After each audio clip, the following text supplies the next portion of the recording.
Uh, Firstly, thank you so much for having me. And I'm waving at Peter Collins there because about 100 years ago, when I studied medical physics, my project actually was in dual X-ray in the and Peter was my supervisor. So I am not quite sure who is in the audience, so I wasn't 100% sure how to target the presentation. If I am too boring, just someone, wave at me and I'll proceed further and we'll see how we go. And I will quickly start. And I am not moving. Let's just see whether it will move. Excellent. Okay, what is the number one reason for cancer? Dylan. Mixture of genetic and environment. Genetic and environment, very correct. But of course, aging. So longer we live, the incidence of cancer in the society will increase. And as that statistics is saying, by certain age, 1 in 3 people will develop cancer in our society. You are very familiar that the general therapies would be surgery, chemotherapy, radiotherapy, and immunotherapy. With radiotherapy actually being one of the most cost-effective treatments, where the course of external beam radiotherapy can cost only about $5,000 if you compare it to maybe perhaps courses of immunotherapy of $100,000 or so. Approximately 50% of cancer patients should receive some form of radiotherapy. And radiotherapy is also contributing towards 40% of cures, and therefore it's really comparable to the success rate of surgery, which is generally considered to be ultimate cure for cancer. This is a recent projection of the cancer incidence in Australia. And recently I met a health professional, and the person was telling me, oh, I heard that Australia is in the 10 worst countries in the world for cancer. And I sort of say, well, let's just wait a moment. But firstly, we have excellent reporting. So the cancer is a reportable disease, which potentially actually is not done as well in other countries. As a matter of fact, 60% of all cancers happen in Asia. And they are usually diagnosed very late. So 80% of those are palliative. And many people potentially, even if they pass from cancer, they would not be never properly diagnosed. But because we do lots of preventative screening, our screening rates are also better. And secondly, because we are within the top 10 countries with the highest longevity, and aging is reason for cancer to demonstrate itself as our DNA degenerates and the healthy telomeres in the cells that are used to repair DNA damage are no longer there. The reason we live longer, we also have the higher incidence of cancer. So it's all relative. In terms of radiotherapy, X-rays are primarily being used for treatment of cancer, and electrons. And this is sort of taking you a bit back into your basic physics. X-rays and electrons would be what we call the sparsely ionizing radiation. That means that there is a large distance relative to the lateral dimension of the DNA between the two ionization events. And in practical terms, what it means that one electron on one X-ray cannot really cause a double strand break. If a cell is inactivated due to exposure to ionizing radiation, it is because of the clustered DNA damage. So not just because of a single strand break in the DNA. So sparsely ionizing radiation, you need multiple traversals of X-rays and electrons to really inactivate a cell. However, when we move to charged particles or actually to heavy ions, starting with perhaps some protons, but definitely much more with alpha particles and carbons, they are densely ionizing radiation, sometimes also called high LET or high linear energy transfer radiation. And the density of ionization events is such that one traversal of alpha particle can actually cause DNA double strand breaks and therefore inactivate the cell. So you can immediately think that, okay, if I can use protons, alphas, or carbon ions, I would have more effective cell cancer killing machine available than when just using X-rays or electrons.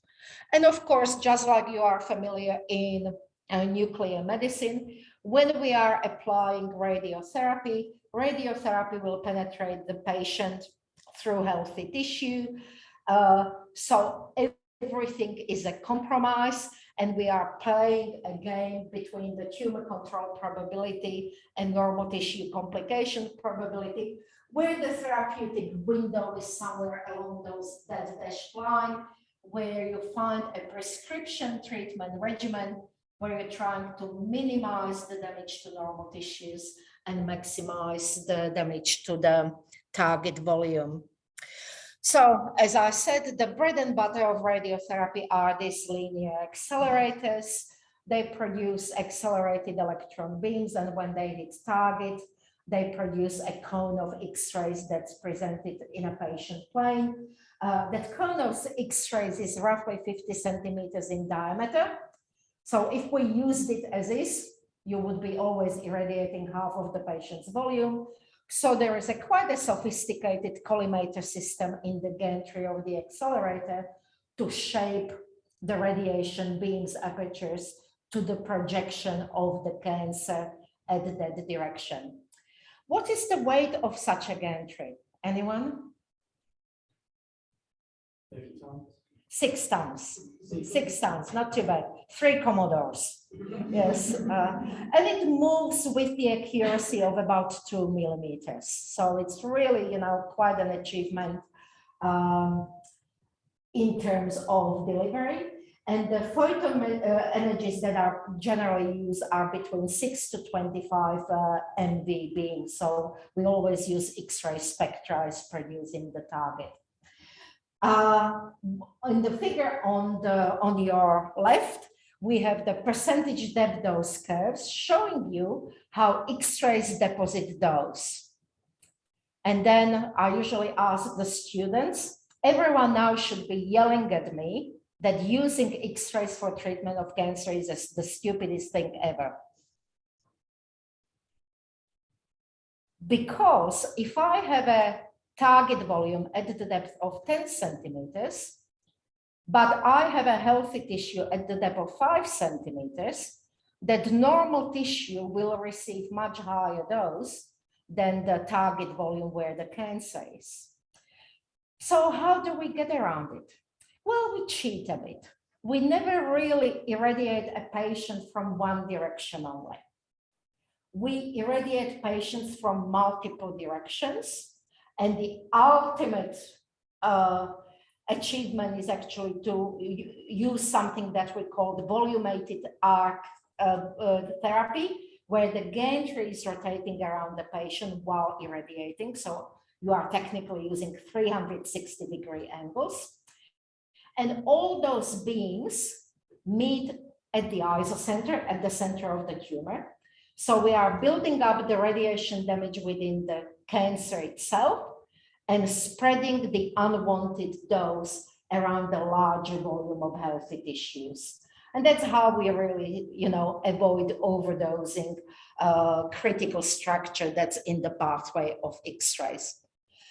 And no matter how you change this design of the linear accelerator, you will never change physics, and you will always have this exponential attenuation of the dose. Therefore, you will have entrance dose, maximum dose, and always an exit dose through the patient. So X-rays have lots of advantages. As I was telling you, they are very cost effective and they are still contributing towards the patient cure. But can we find a better solution? And this is where protons and heavy charged particles come into play. So, tiny bit of physics. When protons are moving through the medium, and that could be basically human body, initially they will be losing their energy quite uniformly. And as they are slowing down, suddenly they will start losing more and more energy. This is a bit counterintuitive.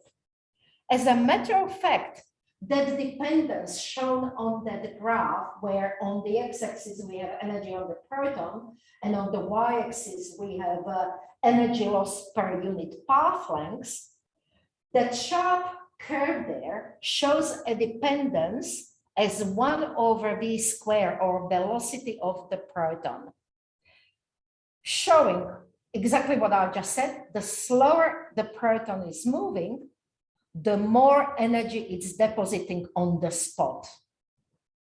More energy it is depositing to the surrounding electrons. Mechanistically, it is explained by the probability of interactions. Like if you pass very quickly by someone, you can only exchange few words. But if you pass it very slowly by someone, you can have the whole conversation together. So because the protons are moving slowly, the probability of interaction with that surrounding electron, that it's ionizing from the molecules and atoms of the environment, increases, and therefore it can transfer more energy at that point. So when I now compare the dose depositions of protons relative to the photons, I can see completely different percentage depth dose curves, or how the dose is deposited as a function of protons traveling through the human body. First, I have fairly uniform dose, and then suddenly 80% of the proton's energy is deposited within a short length, wide, short width peak known as Bragg peak. Then the protons come to a complete stop and there is no exit dose. So you can immediately see that I can be now protecting tissues before the tumor, tissues behind the tumor because there is no longer exit dose. But also the position of the Bragg peak depends on the energy of the proton. So if I have, let's say, 70 MeV proton beam, I will travel 3 to 5 centimeters on the spot, and maybe I can use it for the treatment of superficial tumors. But if I have a deep-seated tumors at 20 centimeter depth, I can use a 200 MeV proton energy and have the location of the Bragg peak directly within the tumor at a larger depth, such as for pelvic tumors. So this correlation between the energy and depth allows us to actually fine-tune, select these energies in such a way that the Bragg peak is always within the target area. Why is it called Bragg peak? In the honor of the person who has discovered the Bragg peak, Sir William Henry Bragg. And we take pride in this, even though we did not contribute, because it was discovered here in Adelaide. And if you walk sometimes along North Terrace in front of the governor's house, there are lots of busts of famous people, and Sir William Henry Bragg and his son, they have the 2 busts there. They are the only father-son duo, as far as I know, that got Nobel Prize for I think it's physics, yes, but their Nobel Prize was for X-ray crystallography, not for Bragg pig. And this is the consequence, what you will see when you can use protons on the right to irradiate, let's say, a brain tumor in a child compared to using photons in a child. With photons, we are using, multiple angles. You will always see the entrance dose. You will always see the low dose wash through the whole brain. Because, as I said, you cannot change physics and you will always have that exponential attenuation. That means that the healthy brain and also perhaps the pituitary glands and the optical nerve, ear canal, all of these will be irradiated while you are trying to save a child's life. And potentially you can treat the brain cancer, but some of these children can then develop hearing difficulties, seeing difficulties, speech and developmental delays, growth delays.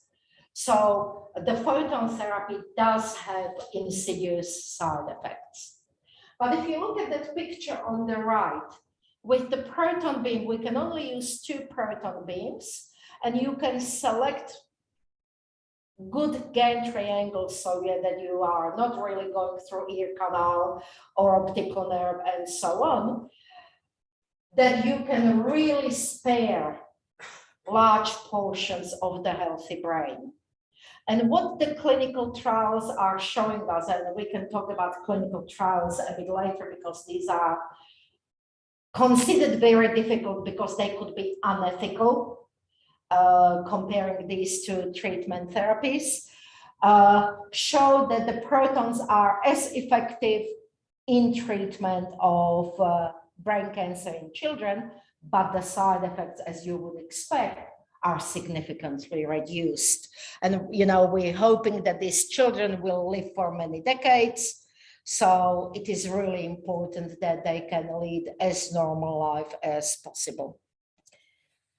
So the proton therapy, Bragg pig was discovered in 1905, something like that. It looks like a no-brainer. So the first proton therapy was proposed by Dr. Wilson in 1946.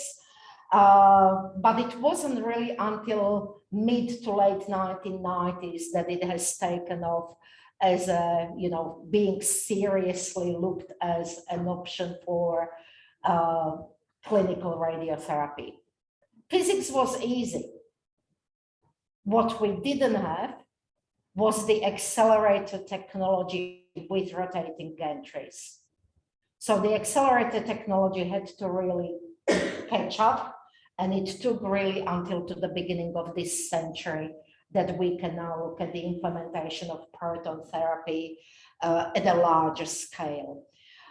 In the early days, people were often treated in the nuclear physics laboratories, but you can imagine that, there were no proper couches. There would have been fixed beam line rather than a rotating gantry. The fixed beam line would be often used just for the treatment of maybe ocular melanomas and so on. So if you don't have a proper clinical facilities, what you can do with protons is seriously limited. But today, we have really, we count over 100 operating facilities, over 30 countries. We have many more facilities under constructions. And even if we look at here at Southeast Asia, Hong Kong is building to, Singapore is building to, Thailand is building to. So to a degree, Australia is a bit behind because our first facility will not start operating until 2025.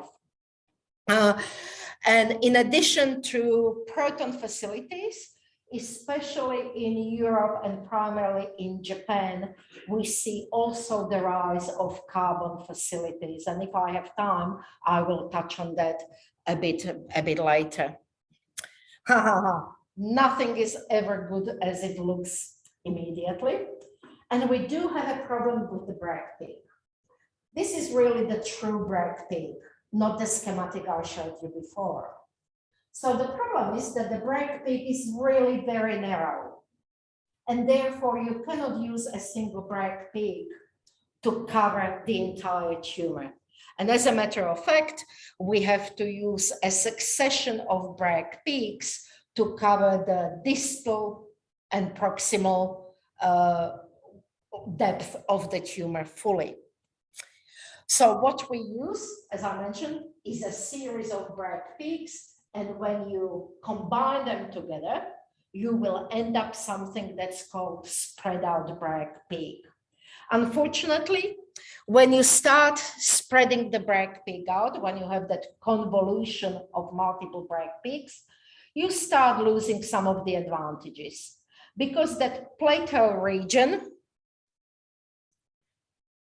for each of those Bragg peaks, the dose will add up. Yes.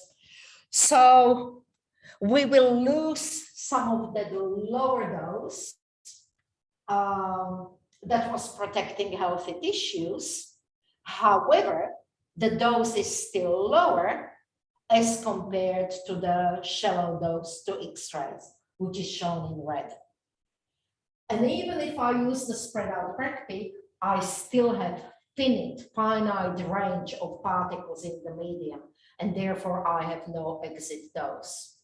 So the red color in that figure, it still is showing me that the photons are giving excess dose, both in the shallow region and larger depths, entrance and exit dose. And the yellow curve for protons is showing me that I'm still delivering more desirable radiation dose to the target volume as compared to X-rays. So even if I have to use the spread out Bragg peak, the dose distribution is still superior to photons. So I will change the tack tiny bit. So what we were talking at the moment was the physical dose conformality, that I can really tailor the dose distribution to the target volume of interest. But what about the biological damage caused by protons? I'm going to that DNA graph that I showed at the beginning. So as I showed before, the biological damage really depends on the density of the ionization events, and really between the distance of these two ionization events as compared to the lateral width of the DNA itself. And as you are progressing to heavier and heavier ions, the density of ionization events will increase. So the question is, are protons as detrimental as photons, or only as detrimental as photons? Or are protons more detrimental than photons? So by radiobiological effectiveness, we are looking at if I am delivering same radiation absorbed dose, will I end up with the same biological damage? This factor is called radiobiological effectiveness, and we usually look at the, depending on what you look at the literature, some people will compare it to cobalt-60 gamma rays, or some literature compares to 250 keV X-rays, but we're generally talking that the RB of photons is 1, so that's our benchmark. Yes. What the RB is of a proton, or even any heavy charge ion, is not actually that simple, because it will depend on the radiation quality. Okay, is it protons? Is it alpha particles? Is it carbon? But because also, as you saw, that dose deposition changes with energy, RBE will also be changing with the energy of the protons. And you can assume that the biological damage will be larger in the Bragg peak, when it suddenly the proton starts dumping lots of energy on the spot, compared to RBE in that plateau region at the beginning as it enters the body. It also depends on the radiation dose delivered, dose rate at which is delivered. It will depend on the tissue type, whether the tissue is radiation sensitive or not, and the biological endpoint you are looking at. So in terms of cancer, we would be always looking, for example, at killing the cancer, cell kill. But when you are maybe looking at the normal tissue complications, for ear canal, we'll be looking at tinnitus as the lower one, but it could be loss of hearing at the higher end, and those endpoints will depend on the dose delivered. So what we can see that as you have that spread out Bragg peak drawn there, and then I am looking at the linear energy transfer and therefore RBE. As I mentioned before, going towards the Bragg peak, the proton is depositing more and more energy. It's at the same time more detrimental. We can see that RBE will be increasing towards the distal end of the spread out Bragg peak. And this has a number of consequences. Some of these are actually beyond the scope of this lecture. Through consensus, at the moment, the RB of the protons is considered to be 1.1 along the whole path of the proton trajectory, meaning that the proton is only about 10% more detrimental than a photon. But you can immediately understand that that's not true based on that graph that I showed you previously. And there is actually a lot of work currently happening in this space around the world, where people are arguing that potentially we might be over-prescribing within the area of Bragg peak because RB is 2 or 3 times as detrimental as someone needs to the microphone.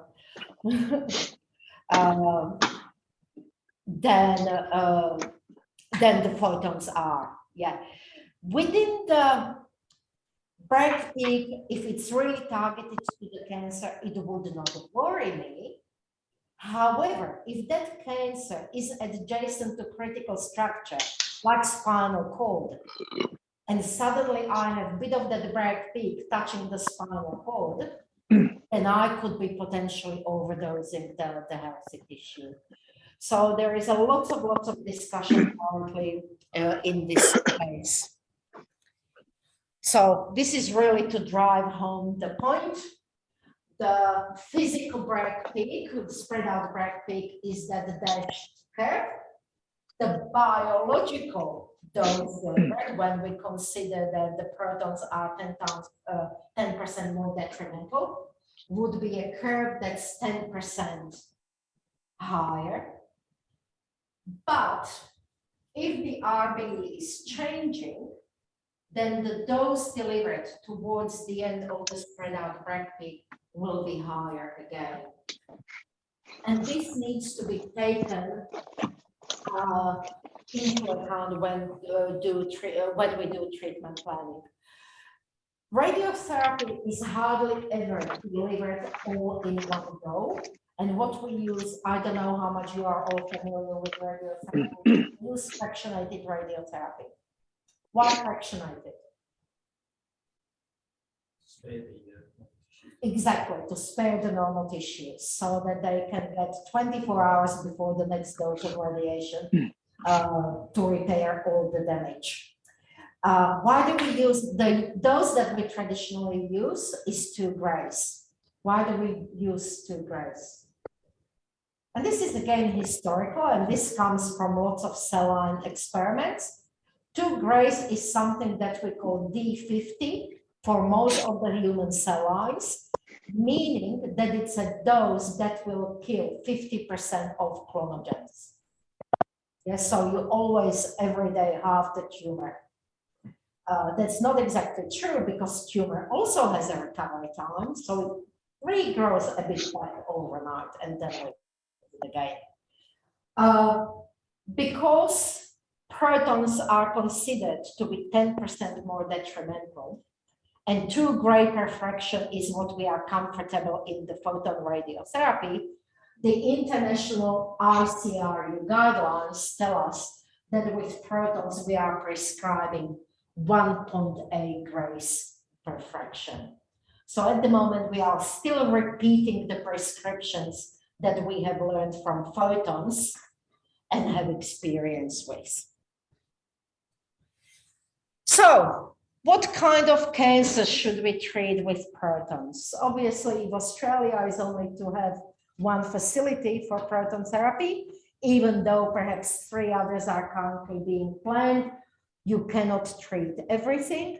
And you can immediately understand that this would be primarily the cancers that are very close to the superb critical structures. So all cancers on the spinal cord, all cancers of the central nervous systems, ocular melanomas, and so on. Similarly, base of skull chondrosarcomas, and a large selection of pediatric tumors. And really, children would be primary clientele for any proton therapy, because we not only, I'll come back to the point that I made previously, we not only want to cure them, we want to ensure that for 70, 80 years after their therapy, they can live relatively normal, good quality of life. We are also looking, for example, at other indications, which could be potentially patients with left-sided breast cancer, which would add maybe 3,000 or 4,000 more patients to the indications per year. When you're using photons, despite the best techniques, because of some of the beam divergence and X-ray scattering, there will be some involvement of lung and the heart, especially for the, as I said, left-sided breast cancer patients. So with protons, we potentially could completely avoid irradiation of the heart and therefore avoid complications to these patients. There could be other types of cancers, maybe only about 400 cancer patients with prostate who had a very aggressive radioresistant phenotype that would not be responding to standard photon radiotherapy. Now, accelerators. So protons are being accelerated. If you want to irradiate brain cancers, you only need about 150 MeV proton beams.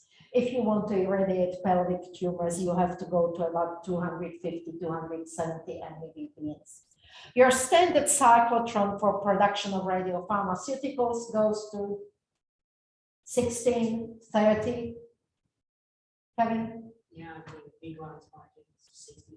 60, yeah. So really, we are using the same technology that you are using for production of radiopharmaceuticals, but because we need much higher energies, the cyclotrons will become much bigger. And I don't know how many of you saw the cyclotron at Samery. These are positioned vertically. And because the radiotherapy cyclotrons are so large, we actually use when you flipped cyclotrons, they are positioned then horizontally. And that gives you sort of some of the understanding with the 2 people there, how big these cyclotrons are. There are now a number of key term solutions. As I was mentioning before, previously, a lot of the units were developed around the nuclear physics laboratories.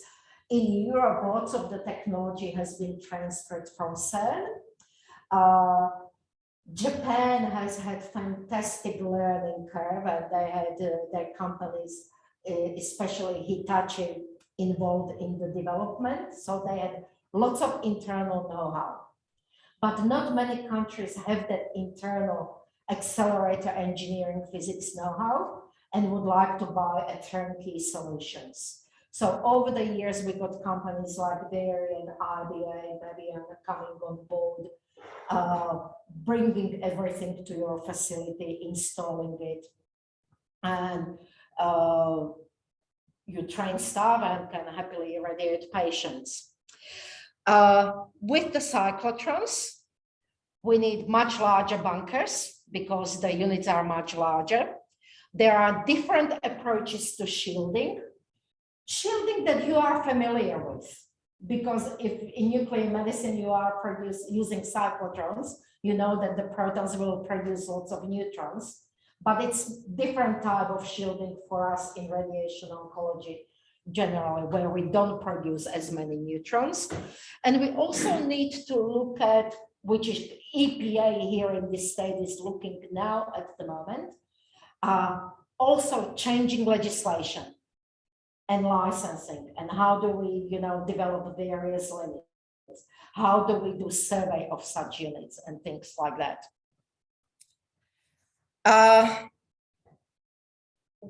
While the cyclotron technology has been around for a long time, the tricky bit for proton therapy is the gantry. And actually, this was one of the reasons that we could not really use proton therapy for many years, because the gantries now can weigh 100 tons. Yes, and I will show you one in Heidelberg later on. And this is, and you still want to move with the precision of 2 millimeters. Yes, so this is really an engineering marvel, and the gantry is the main cost of the facility. These days, you can basically build a facility if you have one cyclotron in one room for about $30 to $40 million. If you go to proton carbon facility with a synchrotron, we're talking maybe $200 million. If you want 3 rooms, then maybe $100 million for a proton facility. Because gantry is all that heavy, again, we learned a couple of tricks. We don't have a 360-degree rotating gantry. We have only 120-degree rotating gantry. Because it's easier to rotate a patient on a couch, that's maybe 100 kilos or 60 kilos, rather than rotating, 60 to 100-ton gantry. So that has reduced the cost. And of course, because that gantry weighs as much, it uses huge counterweights. And you might come to a room like this, which is a treatment room with a patient couch and half rotating gantry. But when you open the side door, there is a structure that it's 3-story high. And that's where all the engineering and counterweight for the gantry is positioned. So this is exactly what I'm talking about. As a patient, you will only see this, but this is something behind it that's rotating the radiation beam. So as you know, the Australian Break Centre will have a proton facility. I think the concrete is being poured as we speak, and the installation should happen at the late 2023 with commissioning in 2024, and hopefully the clinical treatment will commence in 2025. The therapy unit that we have is produced by company Proton, and the unit that we will have is not a cyclotron but a synchrotron.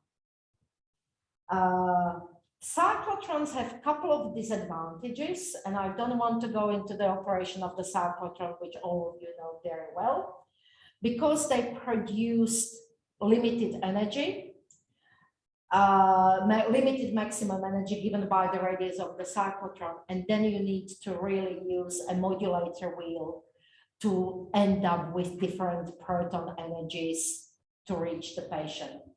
Synchrotrons are more flexible because they can produce protons of varying energy. And radiance 330 can actually produce a proton beam for therapeutic purposes from 70 to 250 MeV, but it can actually accelerate the protons to up to 330 MeV, which is currently the highest energy on the market. That will definitely penetrate through patients, but those protons then can be captured by an imaging detector behind the patient and can be used for proton CT. So this facility will allow us to do not only proton therapy, but also proton imaging. And this is very important for treatment planning, for accurate calculations, how the dose will be deposited within a patient when irradiated with protons. The synchrotron itself, it's only about 4.5 meters in diameter, but I'll just come here. The difference between the current accelerator, when in each treatment room, you have one linear accelerator, with proton therapy, and this is whether it's a cyclotron or synchrotron, you will have one room where the synchrotron is, then you will have a beam line with the use of dipole and quadrupole magnets that will deliver that proton beam to multiple rooms. So the facility at SAMRI 2 will have 3 rooms.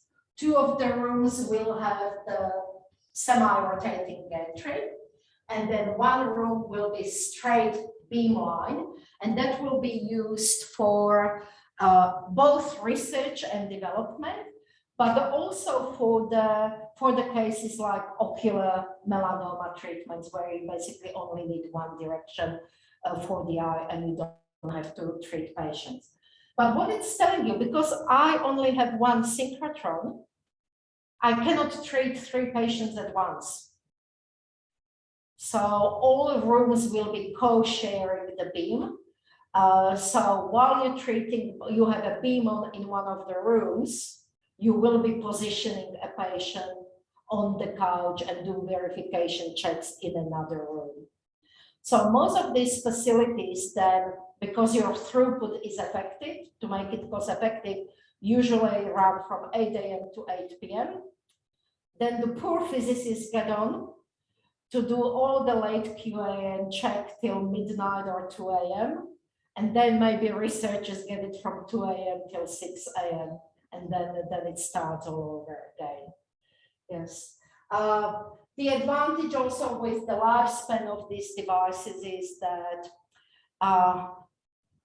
they can operate for 30, 40 years with some parts replacement. The standard linear accelerator we would replace every 8 to 10 years. So yes, the treatment will be more expensive. Again, this modeling is happening on a daily basis. As more facilities are coming on board, prices are going down. But maybe the course of treatment, we're talking $10,000 to $15,000. So again, maybe still quite affordable and cost-effective compared to other treatment modalities. Initial modeling was showing that you can make the facility cost-effective, 1 for every 10 million people. The latest numbers are now saying that we should have a facility for 1 for every 6 million people. This is very good because that means New South Wales, Victoria, Queensland, and eventually WA can have 1 facility too, and everyone will be happy. I don't know, you might have maybe seen some of the announcements in Victorian press, where this was a few years back, where some of the people, they're very upset how dare South Australia have a proton therapy when Victoria is so much better. But we claim brag, and being centrally located. Yes. And if I only just have, I can finish now. If you had enough, or I'll just maybe finish in 5 minutes if that's okay. Yes. So proton are good, but they are not that good. Reason being is that radiobiological effectiveness, that they are still only 10% more biologically detrimental than photons. And therefore, they are still not very effective to kill some very radio-resistant and hypoxic tumors. And that could be cancer of pancreas, that could be very aggressive sarcomas, that could be glioblastoma multiformes in the brain. So what about other heavy ions? Should we be looking at alpha particles or carbons? As you remember from that graph before, they have higher ionization potential, they are higher linear energy transfer, and therefore they are more likely to have higher radiobiological effectiveness.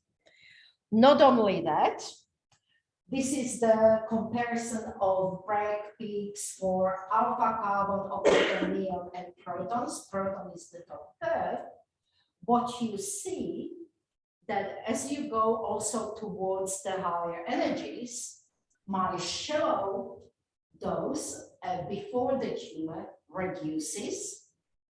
I have much sharper Bragg peak, and I still have lots of benefit in the exit dose. Not completely, but lots of benefit in minimal exit dose. So when we compare heavy ions compared to lower LET particles, we know that the radiobiological effectiveness will be above 3. At the moment, we're using 4 for carbon, but again, in the Bragg peak could be anything from 8 to 12. And this is the reason why Japan and Europe are really looking towards building more carbon facilities. And I don't want to go towards the radiation biology, but for the treatment of the hypoxic tumors, we use a parameter that's called oxygen enhancement ratio, which is twice as better than for the low LET particles, meaning that the radiobiological damage is independent of oxygen status of the tumor.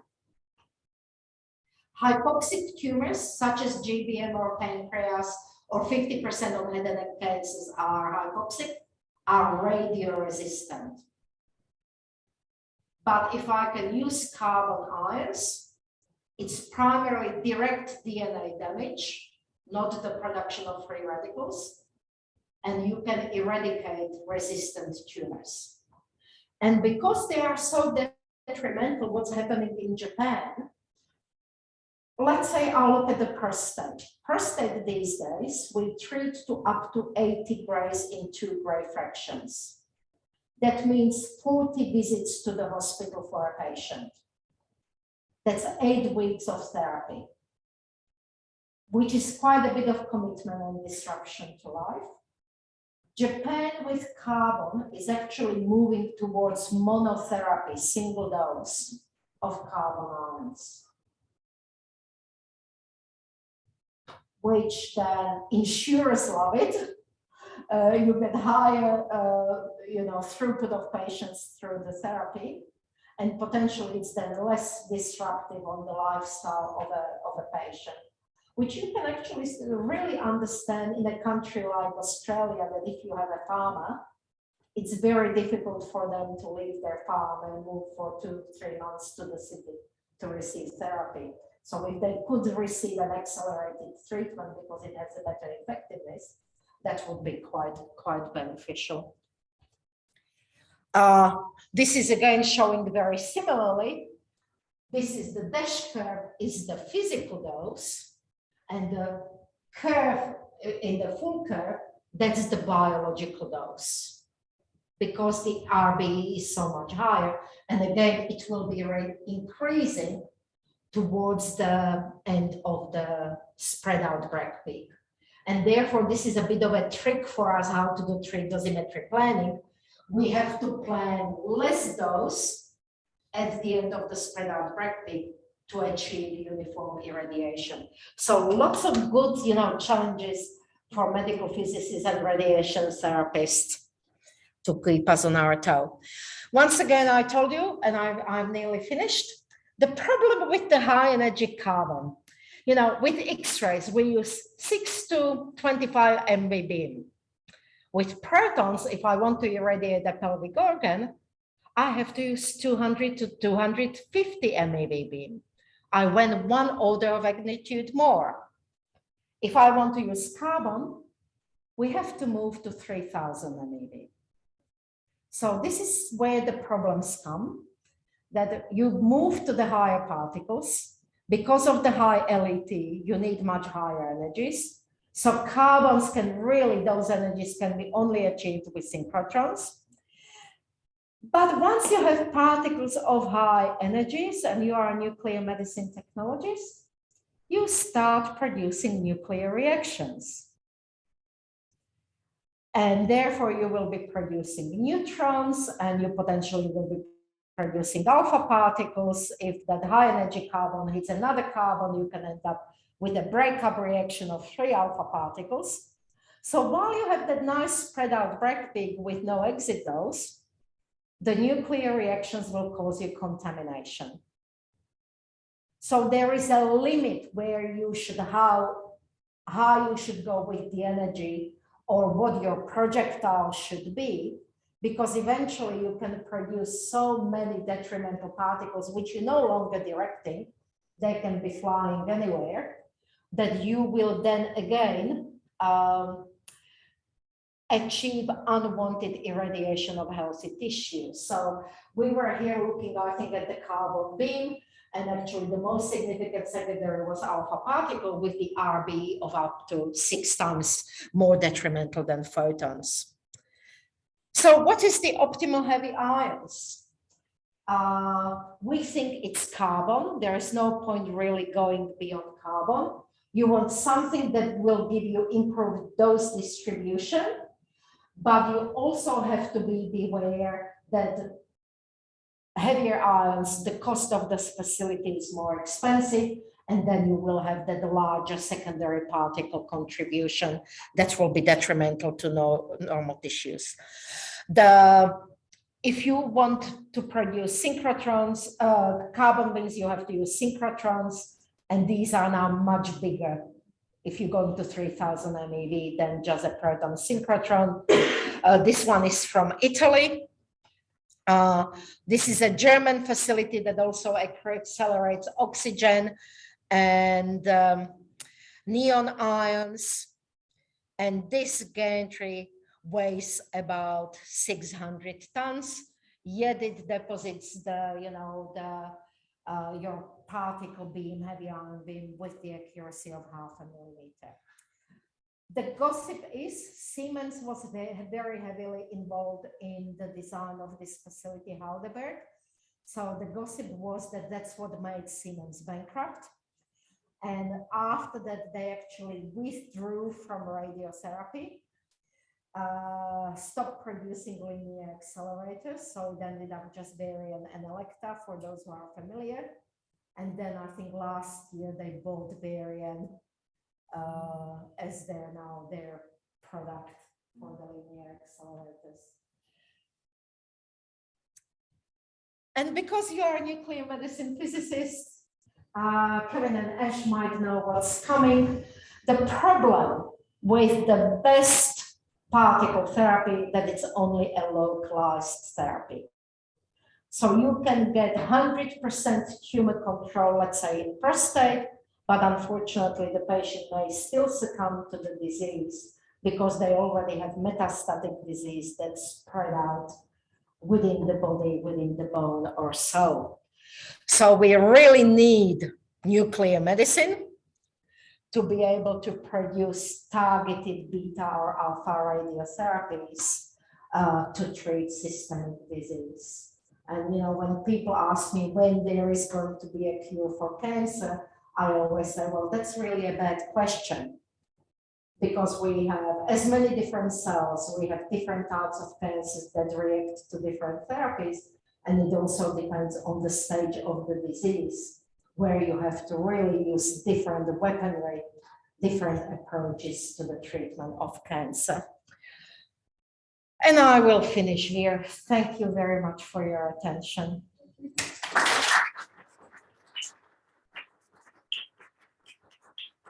I hope I didn't go too much over time. Does anyone have any questions? Peter? Just a quick one. What we hear about the delivery, 7 to 120 degrees. Patient on split. No, you have a, I couldn't cover everything, but some of these couches here, they are on a robotic arm. They have 6 degrees of freedom.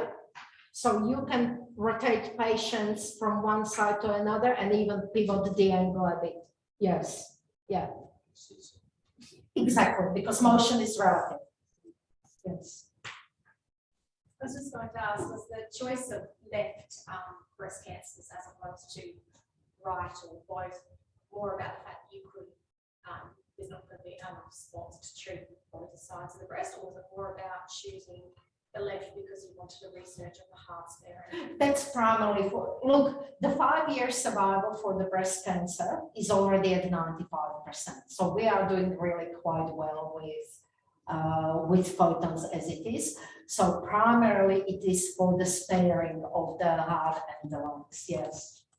And it's one of the arteries that can be often caught in the beam that can then sort of lead to negative side effects. And including the ischemic heart disease. Thank you very much for a fantastic lecture. We all learned a whole lot from. I hope it wasn't too simple. No, That's it sort of wasn't. the. Can patients be retreated if there is a local recurrence? This is a very tricky question. Generally, if a patient will have, it depends when that recurrence, how quickly it happened. Yes, if someone was treated 10 years ago, then maybe they can be treated. When we are treating for the recurrence, primarily we are not worried about the tumor, we are worried about the normal tissues again. So potentially protons sufficient, considering that there has been sufficient gap between the first radiotherapy, could be used because they are so much more conformal. What we do currently at the moment, if patients relapse fairly quickly and they need another course of radiotherapy, we cannot use accelerators, but we use brachytherapy. So you insert a source, we use iridium-192 within the tumor, treat with beta particles, and it has a rapid dose follow. And that's the way how to get some dose to the tumor, but minimizing the dose with healthy tissue. So it really comes back to optimizing the normal tissue complications and the tumor control. And you have to take really the patient's history into account. So it's not one size fits all.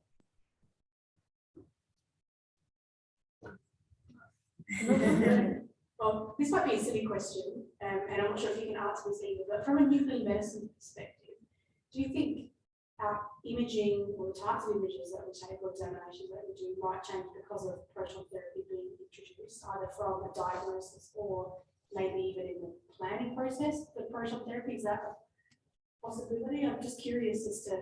I don't think necessarily that your imaging will change. There could be a couple of things.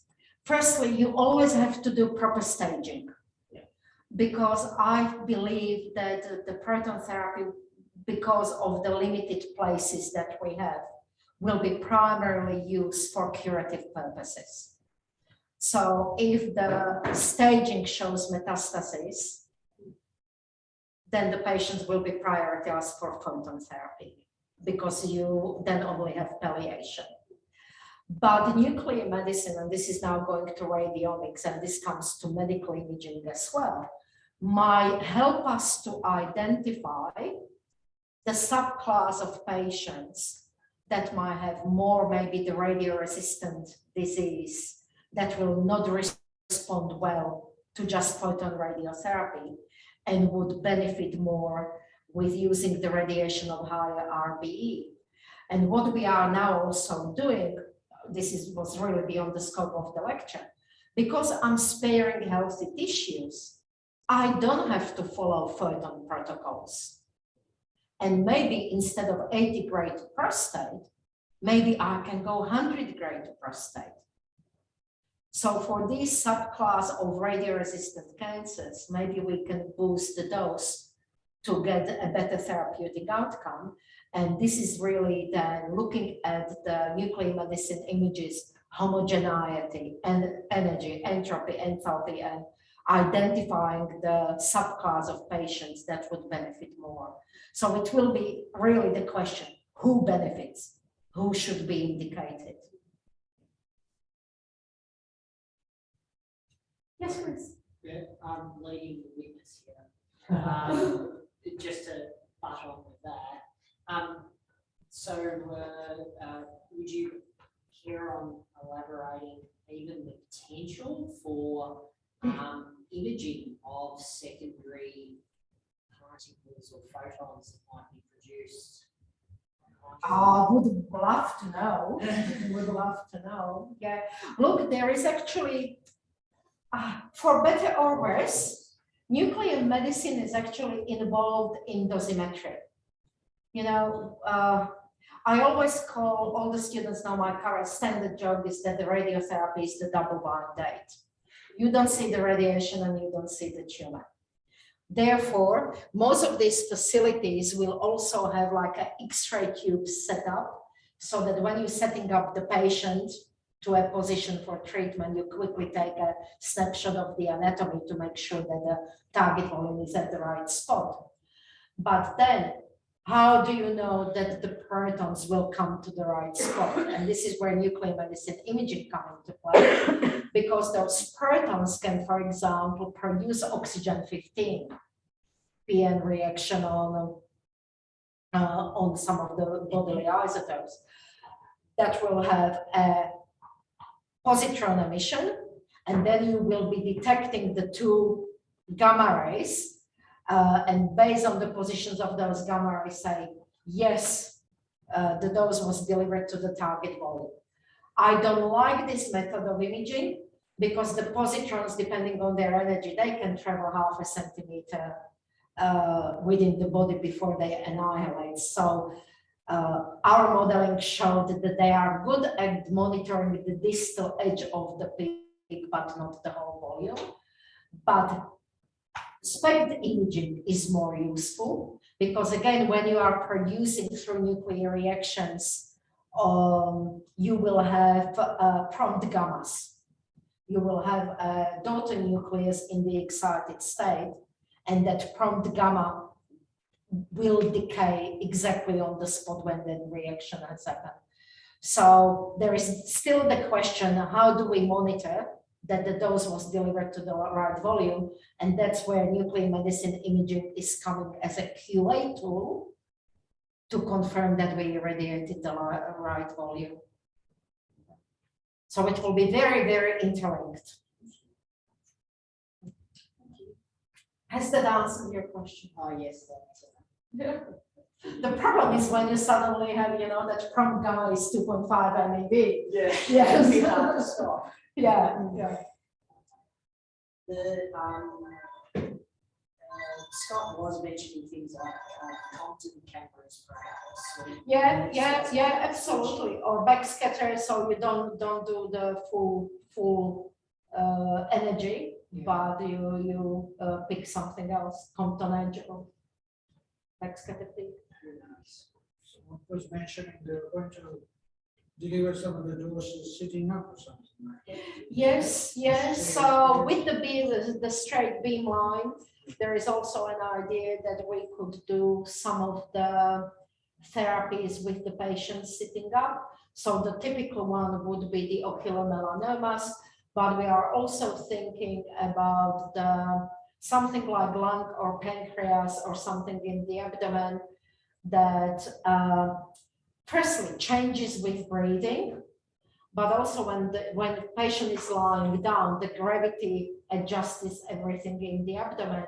And we're thinking that when a patient is maybe standing or sitting, you will maybe get a better separation of the organs and can target pancreas, for example, a bit better. The other question is, the carbon technology looks so expensive. It's not like proton beam is going to be superseded by that. So again, the cost effectiveness shows you need one carbon facility for 50 million people. Having said that, Japan already builds 5, so they make it work. But as I said, they have lots of know-how. So I think they actually bring the cost of these facilities down because it's built in-house in the country. So Australia technically could have one. And I believe that Westmead is looking at the combined carbon proton facilities, and they are looking to Europe, especially the Italian Pavian and Vienna synchrotron to build something like that. These are not quite turnkeys, the carbon facilities, so you still need to really look at the know-how in those other countries to come and build it here. Yes. No, I know you've got an interest in the economic side of things as well. And, just don't know this question. Is the work that's been done in alpha targeting therapy from an economics point of view comparable to these large facilities? Well, you will use them differently because you will use the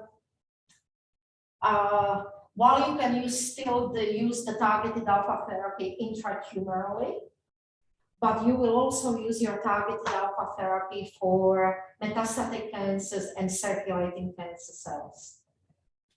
So potentially the targeted therapies will be used at the later stages of the disease. So I would say they are more complementary rather than competing with each other. Having said that, with carbon, there have been some interesting, radiobiology is one thing, but once you do significant damage to the tissue, there is something what we call abscopal effects and immune effects. The body sees this huge damage and becomes very immobilized. So there has been some evidence in Japan where they maybe irradiate a lung metastasis and the liver metastasis disappears as well. That was not irradiated at all. And that's the secondary mopping up effect of the immune system that then is activated and tidies up other lesions within the body. But not much is known, you can't rely on that. There's just one more question in the chat. I don't know, but you will definitely be still using nuclear medicine to monitor the response, absolutely. But whether the timing will be sooner or later, I'm not sure. Are there any more questions for Eva? Thank you so much. Thank you so much. It's a very nice. Great, thank you.